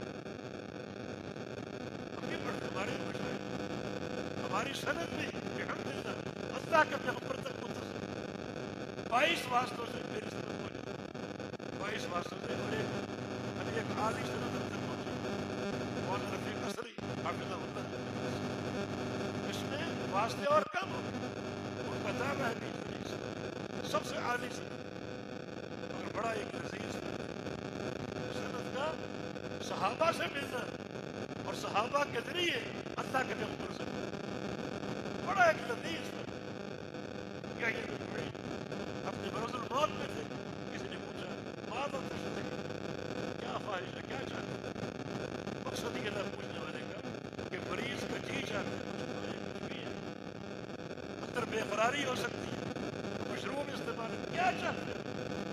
فرمایا حالانکہ موت سامنے کھڑی، دو چیزیں چاہتے ہیں، اگر آج بھی مجھے مل جائے ان کو حاصل کرنے کے لیے اس وقت چاہتے ہیں، بیت خالی وسند عالی، ایک خالی گھر، خالی کمرہ ہو، خالی کمرہ کی تاکہ میں تنہا بیٹھوں، اور نبی علیہ السلام کی حدیث میں غور و خوض کر کے مسائل کا استعمال کروں۔ دوسرا سند عالی، اگر مجھے پتا چلے کہ فلاں محدث کے پاس جانے سے سند عالی مل سکتی ہے، میرے اور پیغمبر علیہ السلام کے درمیان ایک واسطہ کم ہو سکتا ہے، تو اس مرض کے معاملے میں چل کے وہاں جاؤں گا، اس محدث کی سند لوں گا تاکہ میری سند عالی ہو۔ سند ایک بڑا ایک لذیذ شعبہ، ایک بڑا مقدس باب، بڑا عظیم سرمایہ۔ قرآن کیا کہتا ہے؟ والذی بعث فی الأمین رسول، اللہ تعالیٰ نے رسول بھیجا ان پڑھ دو کہ امیین کون ہے؟ ابو بکر صدیق، عمر فاروق، عثمان غنی، علی مرتضیٰ، ابو عبیدہ بن جراح، عبد الرحمن بن عوف، اللہ کے نبی کے صحابہ امیین جن میں اللہ نے اپنے پیغمبر کو بھیجا. آگے دوسری آیت آخرین منہم لما یرحموا بہ، اور رسول کو بھیجا کچھ اور لوگوں میں بھی. آخرین کی واو عاطفہ، اس کو عطف امیین یعنی بعث فی الامیین وبعث فی الآخرین. اللہ نے رسول کو بھیجا امیین میں اور آخرین میں بھی، کچھ اور لوگوں میں بھی. لما یرحموا بہ، جب تک ان سے مل نہیں سکے. لما یرحموا بہ، جب تک ان سے مل نہیں سکے. ملیں گے ضرور. لما کا سیدھا لما ملیں گے ضرور. فرق ہے نا لم اور لما. لم یاتی زید، اس کا معنی کیا کرو کہ زید نہیں آئے گا، پتہ نہیں آئے گا ہی نہیں آئے گا. لما یاتی زید کا معنی کیا ہے؟ زید اب تک نہیں آئے. معنی آئے گا ضرور، اب تک نہیں آئے، پہنچے گا. یہ لم اور لما کا. یہاں پر لما یرحموا بہ، جب تک ان سے مل نہیں سکے. نہ ابو بکر صدیق سے ملے، نہ ابو ہریرہ سے ملے، نہ عثمان غنی سے ملے، نہ عمر بن خطاب سے ملے، نہ علی مرتضیٰ سے ملے. مانا ملیں گے تو کیسے ملیں گے؟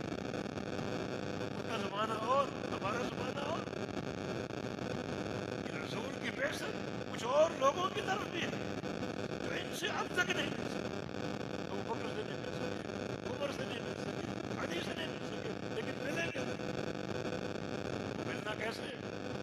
ایک تو پیغمبر اسلام کی حدیث، آپ سے پوچھا گیا کہ آخرین کون جو اب تک ان سے نہیں مل سکے.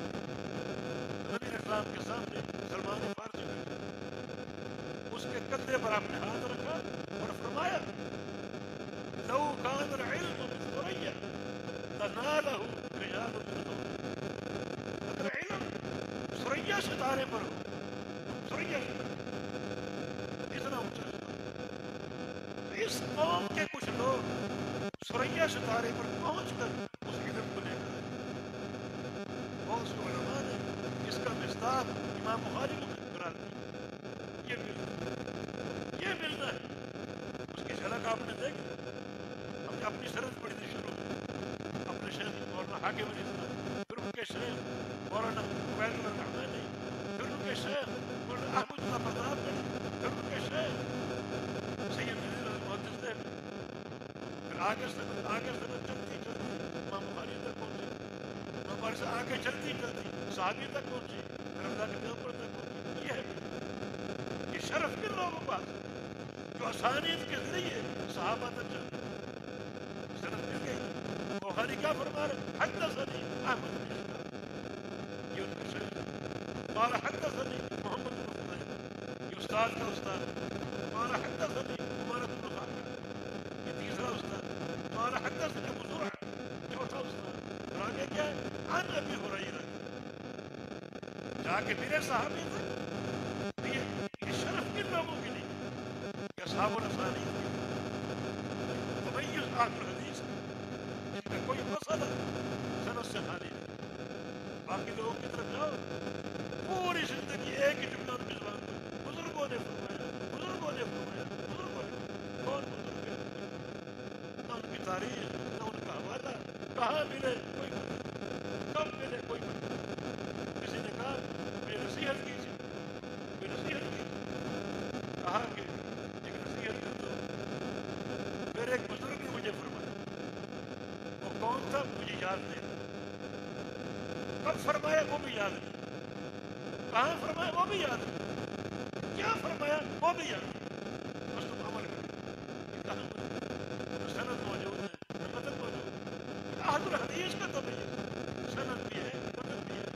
اللہ کے پیغمبر کے صحابی کے واسطے سے اللہ کے پیغمبر، اور اللہ کے پیغمبر کو علم پہنچا جبریل کے ذریعے، اور جبریل نے وہ علم دیا اللہ تعالیٰ سے. یہ ہمارے ساتھ متن بھی محفوظ ہے اور سند بھی محفوظ ہے. یہ صحیح بخاری، یہ مشاہد ہے. اللہ کا بہت بڑا انعام ہے. امام بخاری کی یہ سند ابو ہریرہ تک پہنچی. وہ فرماتے ہیں کہ قال النبی صلی اللہ علیہ وسلم، نبی صلی اللہ علیہ وسلم کا ارشاد ہے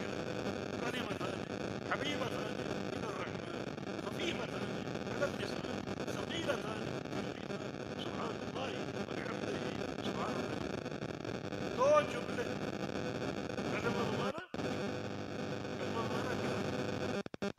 دو جملے خفیفتان للسان زبان پر بہت ہی حقیقتان رحمان کو بڑے پسند ہیں. ان دو جملوں سے رحمان محبت کرتے ہیں. اللہ کے بندو جب ہمیں پتہ چل جائے کہ رحمان کو فلاں شے سے محبت ہے ہم بھی اس سے محبت کریں تاکہ رحمان کی محبت حاصل ہو جائے. وہ دو جملے رحمان ان سے محبت کریں ان چھوٹے سے جملے اللہ تعالیٰ کی دو صفات کا بیان.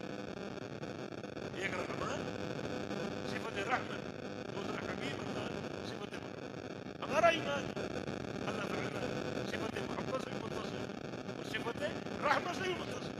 ہمارا ایمان اور یہ آخر حدیث کا تمیز بغیر کسی تعبیر کے بغیر کسی تشبیہ کے بغیر کسی تعریف کے اور بغیر کسی تعطیل کے ہمارا ایمان بالکل صحابہ والا ایمان. ورنہ پاکستان میں دیکھ کر تو ان دو صفات کو نہیں صفت رحمت کو صفت محبت تعبیریں کرتے فرضی کہتے رحمت اور محبت دونوں سے مراد ارادہ انعام یہ معنی کرتے ہیں. رحمت کا اپنا معنی محبت کا اپنا معنی. اللہ تعالیٰ محبت کرتا ہے رحمت بھی کرتا ہے. کیسی جیسی اس کے لائق. کیا اس کا محبت کرنا اور رحمت کرنا مخلوق جیسے نہیں. کیوں نہیں سکتی جیسی کوئی چیز اس کی تمام صفات سارے نام تشبیہ سے بات کیا مانا سارے نام پر حق ہے سارے افعال پر حق ہے سارے صفات پر حق ہے مگر کیفیت مانا اس عقیدے کے ساتھ کہ اللہ تعالیٰ سارے ناموں میں ساری صفات میں اور سارے افعال میں کمال پر فائد کمال کوئی نقص کسی صفت میں کسی فعل میں نہ کوئی عیب ہے نہ کوئی نقص. کامل نہیں کامل مکمل ہے. یہ ایمان یہاں پر بھی صفت محبت بھی حق ہے جیسا اس کے لائق. صفت رحمت بھی حق ہے جیسا اس کے لائق. کسی تشبیہ جب یہ ایمان لاؤ گے اس کی محبت بھی حاصل کر سکتے ہیں اس کی رحمت کر سکتے. ایک بندہ اس کی محبت کو مانتا ہی نہیں اس کو اللہ کی محبت خاص ملے گی. ایک بندہ اس کی رحمت کو مانتا ہی نہیں مانتا ہے اور اپنے فہم سے فہم تو بہت بڑھ نہیں. آپ کہیں کہ میں اس گلاس کو مانتا ہوں مگر یہ گلاس لوہے کا ہے تو آپ نے مانا تو شیشے کا. جب لوہے کا آپ نے کہا تو آپ نے گلاس کو مانا ہی. ایک بندہ کہنا اللہ کی محبت کو مانا اس کی رحمت کو مانا تو محبت کا معنی ارادہ ہی نہیں رحمت کا معنی ارادہ ہی نہیں جو کہ غلط ہے. بنا تم نے محبت کو مانا رحمت کو مانا. جب محبت کو نہیں مانا تو اللہ کی محبت کے مستحق ہو سکتے رحمت کو نہیں مانا اس کی رحمت کے مستحق ہو سکتے. ایک فرقہ ہے جو قیامت کے دن اللہ کے چہرے کے دیدار کو نہیں مانا چہرے کی زیارت کو نہیں مانا. کیا ہے اس فرقے کو قیامت کے روز اللہ تعالیٰ کے چہرے کا دیدار حاصل ہوگا. تم تو منکر تمہیں کہاں حاصل ہوگا. یہ ہمارے لیے قابل فخر بھی کہ ہمارے مستقل حدیث کا ایک تمیز اللہ کے سارے ناموں پر ایمان لانا ساری صفات پر ایمان لانا کسی تعبیر کے کسی تشبیہ کے بغیر جیسا اس کے لائق. اس نے اپنے نام بتائے صفات بتائی افعال بتائے مگر کیفیت نہیں بتائی. یہ بتایا کہ میں سنتا ہوں یہ نہیں بتایا کہ کیسے سنتا. جو بتایا اس پر ایمان جو نہیں بتایا اس کے سنتا. یہ بتایا کہ میں دیکھتا ہوں یہ نہیں بتایا کیسے دیکھتا. جو بتا دیا اس پر ایمان جو نہیں بتایا یہ بتا دیا کہ عرش پہ مستوی ہوں ہمارا ایمان یہ نہیں بتایا کہ مستوی کیسے ہے اس کے سپرد ہمارا ایمان عرش پہ مستوی. تو کسی تعبیر اور تشبیہ کرنا کسی بات ہماری تعالیٰ پر ہمارے عقیدے کا نچوڑ ہے. سارے نام کتاب و سنت میں بیان ہے ساری صفات حق ہیں جو کتاب و سنت میں مذکور ہے سارے افعال حق ہیں جو کتاب اللہ میں اور سنت رسول اللہ میں سب پر ہمارا ایمان ہے کسی تعبیر کے بغیر اور کسی تشبیہ. یہ ہے ایمان کی سلامتی. اس پر صحابہ قائم تھے جو اللہ کے صحابہ کو تعلیم دی بالکل خالص اور سچائی میں. اللہ پاک ہمیں اس ایمان کو اختیار کرنے کی اپنانے کی توفیق عطا. یہ دو جملے اللہ کو محبوب ہیں اور زبان پر ہلکے. ہلکے ہونے کا معنی یہ ہے جب یہ ہلکا کام ہے تو تم مانتے کہ عمل کیوں نہیں کرتے؟ کثرت سے پڑھو. ایک ہلکی چیز آپ کو دے رہے ہیں اجر کے اعتبار سے بہت بڑی. کام میں ہلکی ہے ثواب میں بہت بڑی. اس کو چھوڑے کیوں بیٹھے؟ اپناؤ عمل کرو. اس ایک تنبیہ اور بھی ہے کہ بچوں کی زبان ہلکی ہوتی ہے. آپ کا بیٹا ہے بیٹی ہے 2 سال کی 2.5 سال کی زبان ہلکی ہوتی ہے. بھاری الفاظ زبان پر نہیں آتے کہ ہلکے الفاظ تمہیں دیے. سبحان اللہ وبحمدہ سبحان اللہ العظیم. جو بھی پڑھاؤ یاد کرو. یہاں سے ان کے سبق کا آغاز کرو. کی ہلکی زبان ہے اس سبق کو اٹھا لیں ان کلمات کو اٹھا لیں. تو شروع ہی سے اس پورے کاغذ پر تم اللہ کی توحید کو سمجھو. اللہ کی توحید کو سمجھو. جو بچے پڑھے سبحان اللہ وبحمدہ سبحان اللہ. یہ وہ 3 کلمات ہیں. تیسری خوبی کیا ہے؟ ثقیلتان فی المیزان. میزان میں بھاری ہوں گے عمل میں ہلکے خفیفتان. لیکن جب قیامت قائم ہوگی اللہ کا ترازو قائم ہوگا تو ان کلمات کو تولا جائے بڑے بھاری ہوں. امام بخاری کے استدلال ثقیلتان یہ فی المیزان میزان کا اس بات ہے. اور ثقیلتان بھاری کیسے معلوم ہوگا؟ تولے جائے. ثقیلتان میں وزن کا اس بات ہے اور فی المیزان میں میزان کا اس بات ہے. امام بخاری کا بات ہے. یہ دو بڑے بھاری ہیں. عمل ہلکا ہے مگر میدان میں بھاری ہوگا. شریعت کی صلاحت اور برکت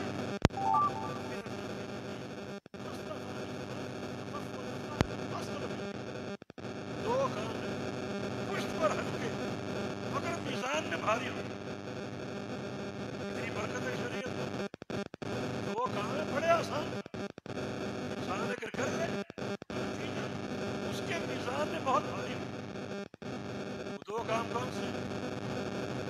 ایک طول الصمت. بندہ لمبی خاموشی کا عادی ہے.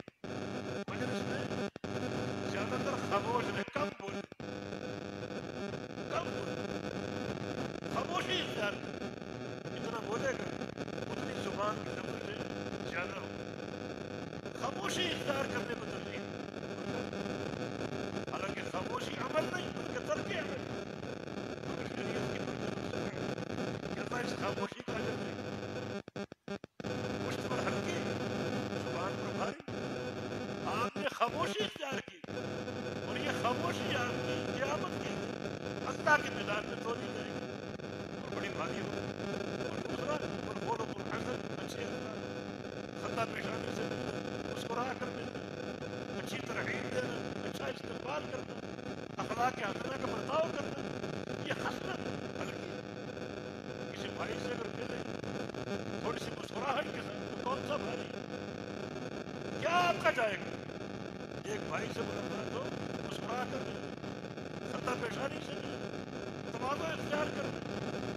یہ کام آسان ہے مگر جب قیامت قائم ہوگی اللہ اس کام کو اپنے میزان میں ڈالے گا بڑے بھاری. شریعت کو برکت. اسی طرح یہ 2 کلمات 2 جملے زبان میں ہلکے اور قیامت کے روز جب اللہ کے ترازو میں ان کلمات کو تولا جائے گا. کلمات کیا ہے؟ سبحان اللہ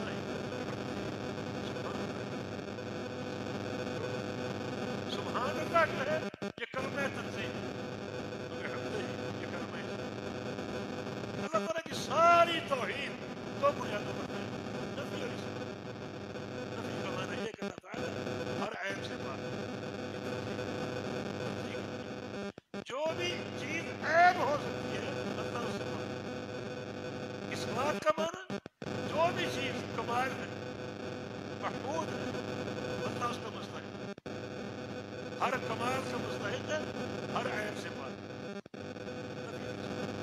سبحان اللہ میں تنزیہ ہے. اللہ پاک ہے شریک سے پاک ہے نقص سے پاک ہے عیب سے پاک ہے. اس کو نیند نہیں آتی بھوک نہیں آتی کھاتا نہیں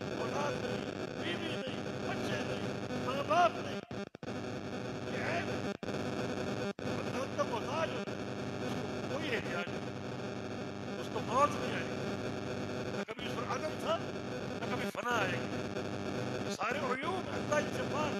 یہ تنظیم اس توحید کا تعلق نفی اور تنظیم. اس کا خلاصہ کیا ہے؟ جو چیز میں عیب ہے اللہ اس سے پاک ہے. مگر ہم نے اس بات اللہ کے ثابت ہے جو بھی کمال ہے کمال کی خوبی ہے اللہ اس سے متصف ہے. ہر کمال سے متصف ہے اور ہر عیب سے پاک ہے. سبحان اللہ تنزیہ ہے ہم نے اس بات اور ہمارے اسماء و صفات کا پورا عقیدہ ان دو نقطوں پر ہے تنزیہ اور اس بات. تنزیہ کیسی؟ بلا تعلیم. جہمیہ نے معتزلہ نے تنزیہ اختیار کی مگر اللہ تعالیٰ کو ساری صفات سے معتزلہ کی. ہماری تنزیہ کیا ہے؟ تنزیہ بلا تعلیم. صرف عیب سے پاک صفات سے معتزلہ. اور اس بات ہے مشبہ ہے اس بات کو مانا تشبیہ کے ساتھ. ہماری توحید کیا ہے؟ اس بات کو بلا تعلیم. تنزیہ بلا تعلیم اور اس بات کو بلا تشبیہ. تنزیہ ہے مگر صفات سے معطل نہیں. اس بات ہے مگر مخلوق کے مشابہ. بالکل جو مراحل کا ارادہ ہے ایک وسط عقیدہ جو امت محمد پر اللہ نے دیا بحمد اللہ ہمارا وہ عقیدہ ہے اسماء و صفات کے تحت. یہ تنزیہ کو سمجھو اس بات کو سمجھو. اللہ تعالیٰ ہر عیب سے پاک ہے یعنی سبحان اللہ. اللہ تعالیٰ ہر کمال کا مستحق ہے وہ بحمد ہر کمال کا مستحق. تو ان دو لفظوں کے درمیان پوری توحید اسماء و صفات تنزیہ بلا تعلیم و اثبات بلا تشبیہ. پوری توحید اسماء و صفات کی ان دو جملوں میں مرتکز ہو کر رہے. چونکہ یہ چھوٹے سے کلمات ہیں مگر پوری توحید کے خزانے کو اٹھائے ہوئے بڑے قیمتی بڑے قیمتی. جن کلمات میں زیادہ فضل اللہ کی توحید کا ہوگا بڑے قیمتی ہوگا. یہ سورہ قل هو اللہ احد چھوٹی سی سورہ. سورہ بقرہ کے مقابلے میں یہ سورت کی کیا اہمیت چھوٹی سی مگر رسول اللہ صلی اللہ علیہ وسلم نے فرمایا تعدل ثلث القرآن. یہ چھوٹی سی سورت ایک تہائی قرآن کے برابر ہے. ایک تہائی قرآن کے برابر چھوٹی سی سورت. وجہ کیا ہے؟ مضامین اس میں دو صفات ہے احد اور صمد پورے قرآن میں کہیں نہیں اور ان کا اطلاق پورے ناموں پر پوری صفات پر اور پورے افعال پر. اللہ احد ہے رحمان ہونے میں رحیم ہونے میں سمیع ہونے میں بصیر ہونے میں. اور صمد کے معنی کمال. رحمان ہونے میں کمال ہے رحیم ہونے میں کامل ہے سمیع ہونے میں کامل ہے بصیر ہونے میں کامل. اور کیا کہ مضمون بڑا طویل ہے. اس کے قواعد ہمیں معلوم ہونے چاہیے. علماء سے توحید پڑھیے تاکہ ایک صحیح فکر آپ کے اندر پیدا ہو. اللہ کی ذات کی معرفت ہو اور یہ معرفت پوری توحید کی مفتاح پوری توحید. بڑے دروازے آپ پر کھلیں گے. اللہ تعالیٰ کی معرفت حاصل ہوگی. ایمان بڑھے گا عقیدہ بڑھے گا مضبوط ہوگا. تو اس طرح توحید کی معرفت ہونی چاہیے. علماء سے سبقت سبقوں تو کتاب پڑھے اسماء و صفات کی توحید تاکہ یہ مفتاح جو ہے توحید ربوبیت کی توحید الوہیت کی ایک مکمل توحید کا فہم آپ کے لیے آسان بنا سکے. اللہ رب العزت کو صحیح فہم کی توفیق. اللہ ان مدارس کو قائم کرے. اللہ ان طلباء کو جو آج فارغ التحصیل ہو رہے ہیں علماء عاملین سے علم کی توفیق دے. علم کے لیے سینے کھول دے. عمل کی توفیق دے اخلاص کے ساتھ اور سنت رسول کی مطابقت سے. ہمیشہ میں ایک نصیحت کرتا ہوں اپنے طلباء کو. امام بخاری کے ایک شیخ کے قول کی روشنی میں عاصم النبی فرمایا کرتے تھے من طلب الحدیث فقد طلب اعلی الامور فعلیہ یکون خیر. جو حدیث کا طالب ہے حدیث کا وہ یقین کر لے کہ وہ سب سے اعلیٰ شے کا طالب ہے. دنیا میں طلبہ بہت کوئی میڈیکل کا کوئی ایگریکلچر کا کوئی زراعت کا کوئی ہندسہ کا کوئی انجینئرنگ کا. تم حدیث کے طالب ہو سمجھو کہ تمہارا علم سب سے اعلیٰ ہے. سائنس سے بھی میڈیکل سے بھی اور زراعت سے بھی ہر سے طب سے سب سے اعلیٰ تمہارا علم. پھر فعلیہ یکون خیر الناس تم خود بھی سب سے بہترین تمہارا علم بھی سب سے بہترین سب سے اعلیٰ ہے. تم خود بھی سب سے بہترین بن جاؤ اور سب سے اعلیٰ بن جاؤ. سب سے اعلیٰ بننے کا معنی یہ ہے کہ تمہاری ہر حرکت سے ہر عمل سے ہر فعل سے خوشبو پیدا ہو اللہ کے پیغمبر کی سنت. حدیث کا کا رنگ تم پر نمایاں ہو، اللہ کے پیغمبر کی سنت کا رنگ تم پر نمایاں ہو، ہر عمل سے ہر فعل سے اللہ کے نبی کی سنت کی خوشبو ہے۔ جیسے امام ابو قدامہ رحمہ اللہ، ان کے بارے میں ایک محدث کا قول ہے کہ میں نے جب بھی دیکھتا ہوں مجھے اللہ کے پیغمبر کی یاد آتی ہے، مانے ان کے ہر عمل میں سنت کا رنگ۔ امام شافعی کا قول ہے جب میں کسی اہل حدیث کو دیکھتا ہوں تو لگتا ہے میں نے اللہ کے نبی کو دیکھ لیا۔ کہ اہل حدیث وہ ہے جس کا ہر عمل ہر حرکت اللہ کے پیغمبر کی سنت سے معمول ہے، اللہ کے پیغمبر کی سنت کی خوشبو ہر عمل پر ہوتی ہے۔ تو اللہ ہمیں ایسا بننے کی توفیق عطا فرمائے، اپنے دین کو سچا داعی بنائے، اللہ ان مدارس کو قائم و دائم رکھے، اللہ ہمارے اساتذہ کو عمر دراز عطا فرمائے، صحت اور عافیت کے ساتھ۔ جو بھی ان مدارس کے منتظمین ہیں، ہماری انتظامیہ رحمانیہ کی انتظامیہ، اللہ پاک ان کو اور توفیق دے اور اللہ قبول فرما دے۔ جو بھی معاونین ہیں، مالی امداد کرنے والے، اللہ ان کے مال میں، ان کے صحت میں برکت عطا فرمائے۔ یہ سب مل کر ایک ٹیم بنتی ہے اور علم کی آگے ترویج ہوتی ہے۔ اللہ اس ٹیم